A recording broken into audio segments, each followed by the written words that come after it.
And so we have the Roaring Twenties, the Jazz Age. We're going to see that culture really changes in America during the 1920s, and of course, life is completely different as there's a huge boom in the economy. And really, the reason why, how we went from demobilization and this turmoil to this economic growth was something called supply side economics, or trickle down economics, where you have the rich who get tax cuts, and so because of that kind of trickles down. Let me explain. So the government lowers taxes. Specifically, a lot of times this is going to benefit the rich. Now the rich is going to, and other consumers are going to spend more money. They're going to have more money burning a hole in their pocket. And so when they spend more money, they invest more money. That means more jobs. That means, companies are going to grow, hire more workers, and so the economy grows. And so that cycle continues. The problem is it does lead to an uneven distribution of wealth. The rich are going to get richer, but it doesn't really trickle down all the way to the working class. So of course we do see that the poor continue to be poor. So we see a lot of changing ways of life as well. Urbanization becomes huge during this time. People move to the cities. In fact, for the first time ever, more Americans lived in the cities than in the suburbs. And we're going to see a clash of that for sure soon. So New York City is going to be home to 5 million people, 3 million in Chicago by 1920. That's huge. And of course, they were very much bustling cities. Now they conflict over something very, really over morals. Throughout the 1920s, Americans found themselves caught between this. The urban life was considered crowds and pleasure seekers and strangers and moneymakers, and something that is very different from farm life, from rural, where it's very traditional, very personal ties to family, hardworking, morals, etc. And they clash over something big, and that is alcohol. Prohibition really is one example of this clash between city and rural life.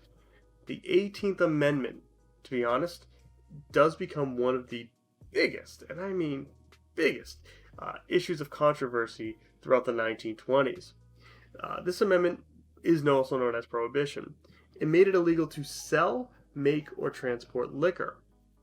They're also going to put through the Volstead Act to go ahead and help enforce the 18th Amendment by giving the federal government funding to go ahead and, nab people who are trying to go ahead and bring in alcohol or make alcohol, known as bootleggers. Now, one of the things we're going to see, spoiler alert, is that Prohibition is going to go away with the 21st Amendment. Really the first and only time we have one amendment repeal or take away another. So there was a lot of support for Prohibition because, reformers had long believed that alcohol led to crime, child abuse, wife abuse, and accidents. And it's true, they did. And so supporters were going to be largely from the rural South and from the West, from these rural areas.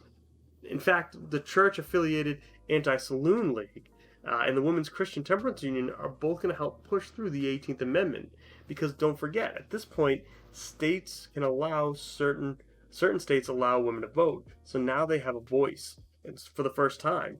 And the voice is, in some cases, if they're getting beat by their husbands because, of course, drinking is so rampant, then they're going to finally have a voice to get rid of alcohol. And they do.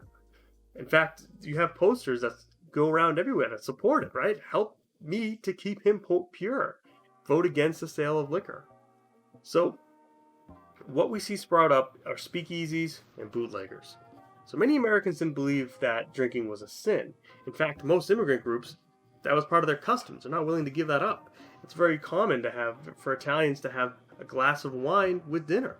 So they were going to still obtain liquor, just now it's going to be illegally and not regulated.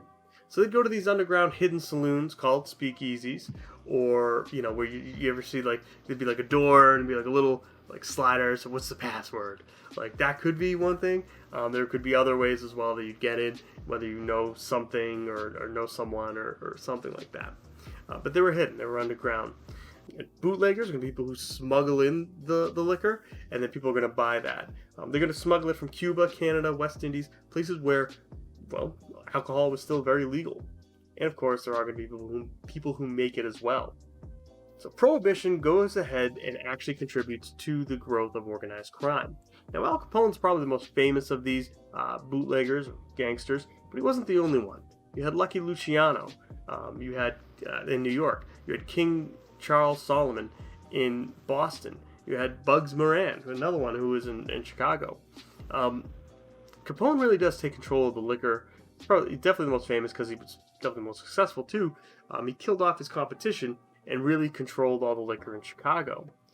He is going to be convicted eventually, but not for what you think. Not for being this gangster that, made organized hits and ordered the execution of hundreds of people. He's going to be caught on tax evasion, believe it or not.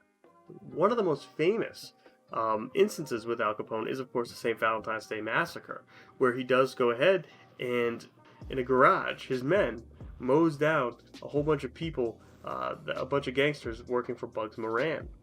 It becomes headline news, and of course, the government really sees that, this needs to stop. Organized crime needs to stop. And they start to consider, hey, maybe alcohol needs to come back. Altogether, government failed to control liquor. Eventually, Prohibition's fate was sealed by the government because they didn't budget enough money to go ahead and combat it. It was left to 1,500 poorly paid federal agents to even control it. Overall, wasn't going to happen, and it really didn't. And because the government failed to control liquor, we're going to see that moonshiners are going to make this stuff. These are people who make really potent stuff, bathtub gin, like real potent alcohol, or what moonshiners are. And they're going to soup up their cars to get away from the police and race them on the weekends, giving birth to stock car racing, or NASCAR, as we know it today. Which is pretty incredible. That came out of moonshining and Prohibition. Pretty crazy. So, support fades, Prohibition gets repealed. By the mid-1920s, only 19% of people actually supported Prohibition. Most felt it caused more problems than it solved. And when the 21st Amendment does get passed in 1933, it repealed Prohibition. America can have a drink again. And it really is, the need of two things. One, they needed to cut out organized crime. Al Capone was making an average of $100 a minute, which in today's money is about $1,500. Think about that. On average, $1,500 every minute Al Capone is making money. That's money that the government could be making. And on top of that, that's money that the government needed, as we're going to see the 1930s is going to be filled with the Great Depression. So the government needs that money. Another big clash between rural and urbanization is through science and religion. Another battleground here in the 1920s we see is between these fundamentalist religious groups, which are fundamentalists, they find all truth in the Bible, including science and evolution, meaning that, of course, they don't see evolution as a thing. They know from the Bible, where it says God gave Adam life, and then from Adam's rib came Eve. And so that's what they believe. So this whole Protestant movement, grounded in that literal interpretation in the Bible, is known as fundamentalism. There are going to be very, very popular people who are going to say that, well, it's what it says in the Bible is true. However, the ACLU, or the American Civil Liberties Union, is going to go ahead and say anybody who goes ahead and challenges this new law that Tennessee makes and teaches evolution, we will back them.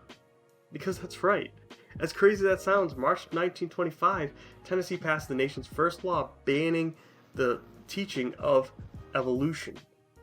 And John Scopes goes ahead and says, well, ACLU's got my back, I'm going to go ahead and teach evolution to my students. And so John Scopes does teach evolution, and it blows up all the way to the courts. And what we see are two of the biggest, prosecuting and defense attorneys of the time battle it out in what's known as the Scopes trial. Again, after John Scopes, the biology teacher that taught evolution. So first, with the ACLU hired Clarence Darrow, most famous trial lawyer of the era for sure. He's going to defend Scopes. Then we have William Jennings Bryan, who 4 times Democratic, presidential candidate, never actually got it, but nevertheless, he's going to be the prosecution. The trial opens July 10th, 1925, and it becomes a national sensation. In fact, Dayton, Tennessee becomes a circus with all the film crew and everything else in the small town. Now, during the trial, a very unusual move happens. Clarence Darrow calls Bryan to the stand as an expert on the Bible. So essentially, you have the defense attorney calling the prosecuting attorney to the stand, the witness stand, and he allowed it. The judge allowed it. So the key question was, should the Bible be interpreted literally? Can it be interpreted in different ways? And under intense questioning, Darrow got William Jennings Bryan to admit that yes, you can go ahead and admit that the Bible can be interpreted in different ways. And so that really did prove the point of just how silly that law was. However, technically, it was a law. Scopes broke the law, and so he was found guilty and fined $100 that the ACLU is going to pick up anyway. They're going to pay the $100 fine. So huge political cartoons come out, right? Papa, right? We're descendants from monkeys, right? And of course, despite that intense, despite the verdict, that intense questioning got Bryan to admit the Bible could be interpreted in different ways. So the 1920s woman is definitely a huge subject to look at. Women were becoming more independent and achieving greater freedoms overall. The right to vote, more employment opportunities, the freedom of the automobile where they could go places. This is fantastic. And of course, what we see is that women start to embrace the urban life. And so it's women that would smoke cigarettes and also drink alcohol at parties and at speakeasies. They're going to be known as flappers. Now, flappers are simply independent young women who embrace these new fashions, these new urban attitudes. As you can see here, they're wearing short skirts, at least for the time, short dresses, again, long pearls, they have short bobbed hair, and again, really embrace the 1920s culture. We also have a big innovation that occurs, and that's Ford Motors. Why is Ford so important? Well, Ford is going to get you into a car. That's simple. The Model T in 1908 was $850. With 1914, thanks to mass production, goes down to $490. By 1924, a brand new Model T is going to go ahead and cost you $295, around 3 months' salary on average. And this is because of his improved assembly line techniques. Now, were there cars before the Model T? Absolutely. But they were really seen as these playthings for the rich, like a private jet nowadays, where you'd have a mechanic on hand because the thing would break down all the time, and the rich were the only ones that had it. But now you had a car that everyone could have, that they could afford. And so this becomes huge during this era. You didn't even have to have $295 right away. You could pay out an installment plan. Thank you, credit, right? And think of this, because we have other industries, so think of this, because we have the car, the Model T, more popular, what other industries are going to blossom because of this? See, if you said rubber, steel, wood, mechanics, auto body shops, all of that, that's going to be huge things that come out of this, as well as gasoline. So you see, it definitely led to the growth of other industries as well. Now, Ford had competition. Again, there were other ones, Buick, you have Studebaker, Packard, Chevy, etc. However, they couldn't really match how cheap the Model T was for your average person. Flagpole sitting. Crazy pastime people did. I don't know why they did it. That's craziness. Why'd you do that? Well, they did. They thought it was fun. Moving on. The radio. Oh my goodness. This changed everything. The radio is probably the most powerful communication medium used in the 1920s, and honestly, it gave away, new ways to go ahead and hear the news. The news could be delivered faster to a larger audience. When you picked up a newspaper, you weren't reading about yesterday's news. On the radio, you were hearing about today's news right now. And Americans could hear things like the voice of the president for the first time, or listen to the World Series live. Again, think about that. You would have to either be at the World Series or read about it the next day in the newspaper, but not anymore. You could hear it live. And same with the president's voice. You could pick up a recording of it on record, on vinyl, if you had a Victrola, but man, you could hear the president talking to you on the radio. As well as we had radio shows like The Shadow and The Lone Ranger that, the radio became the centerpiece in your living room. You didn't have TVs. This was your entertainment. This was your TV. And this is going to spur so many celebrities, heroes of the 1920s. Altogether, in 1929, Americans spent $4.5 billion on entertainment. It's movies, sports, etc. And people are going to crowd into baseball games, see these guys go ahead and, smack that home run right out of the park.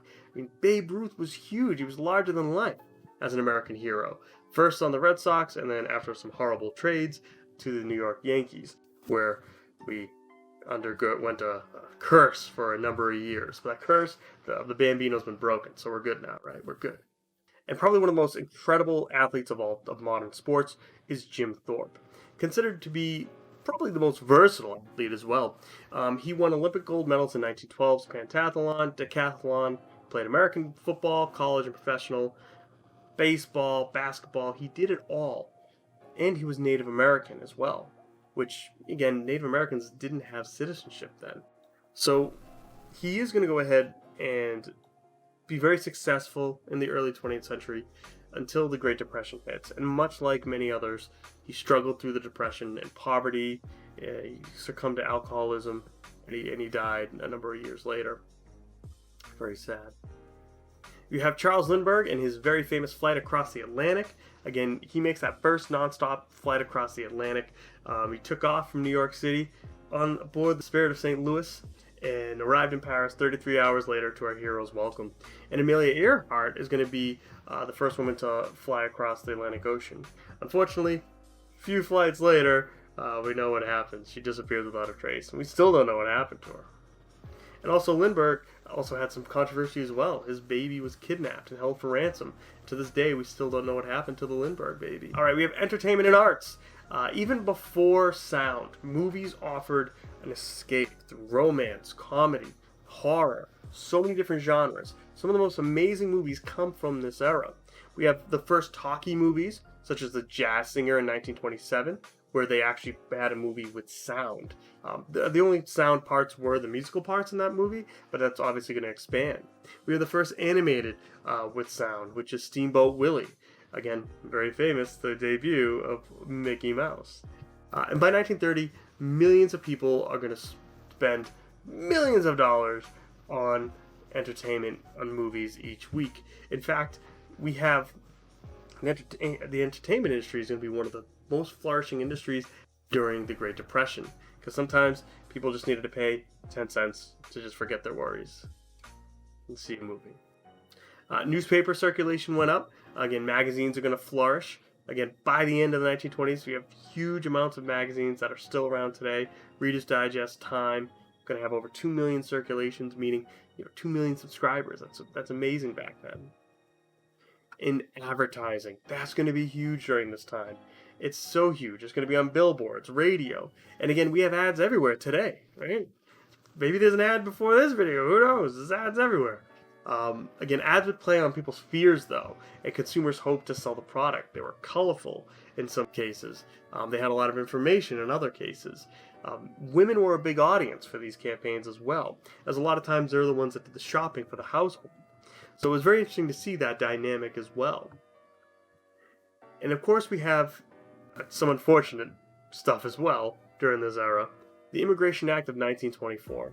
It limited who could come to America. It basically was the end of the Ellis Island era, if you will. It established that only a certain number of immigrants could come into the country from each country into the U.S. The quota was around 2 to 3% per country from Southeastern Europe and Asia. We put through this immigration ban. And unfortunately, that is going to affect our country quite a bit, as really we close our gates, as we were once known as, give us your tired, your poor, as it says on the Statue of Liberty with Emma Lazarus' poem. We're not doing that anymore. It's restricted big time. We also have huge amounts of music and art influence during this era. You have George Gershwin, one of the most amazing composers of all time. We have Edward Hopper and his, really his painting that of Nighthawks, very famous. That kind of loneliness that's behind the scenes in the 1920s. Georgia O'Keeffe, again, really capturing in those paintings, the nightlife of New York at the time. It's absolutely incredible. You have incredible writers of the 1920s, like F. Scott Fitzgerald, who wrote The Great Gatsby, again, really capturing what the 1920s was all about, that jazz age. He's, in fact, the one who coined the jazz age, that term. He also wrote the Paradise Lost, which is a classic. But it really does. It reflects the emptiness, The Great Gatsby especially, of New York life, for sure. Others, like Ernest Hemingway, again, one of the best-known authors of the era. He's going to be huge during this. One of the most famous things we have is the Harlem Renaissance during this era, because between 1910 and 1920, that great migration of African Americans coming to the north, hundreds of thousands of them were going to settle in big cities, including Harlem, New York. And so in 1920, over 5 million of the nation's 12 million blacks are going to be living in cities. That's over 40%. And because of that, they're going to bring their culture, and that culture is going to be incredible. Harlem, New York is going to be the largest black urban community. Now, Harlem's going to suffer through overcrowding, unemployment, and poverty. But in the 1920s, it was home to some of the most artistic revivals that you'll see. It's absolutely incredible, known as the Harlem Renaissance. Harlem Renaissance is going to be, writers, poet writers like Langston Hughes, painters, and of course, music like jazz. It's going to spread throughout. Again, so many amazing writers, African American writers during this time, who really wrote about the pain of life and living in a ghetto, opened up people's eyes about it. Probably the most famous of the Harlem Renaissance poets at least, was of course Langston Hughes, Missouri born. He's going to be describing the lives of how difficult it was of working class blacks, because it was difficult being a working class black in the United States during this time. Some of his poems were actually put to music, especially to jazz and blues. You're going to have Louis Armstrong. Again, oh my goodness, this young trumpet player who's going to, again, join a Creole jazz band. He's going to be huge. He's probably one of the most important and influential people in jazz.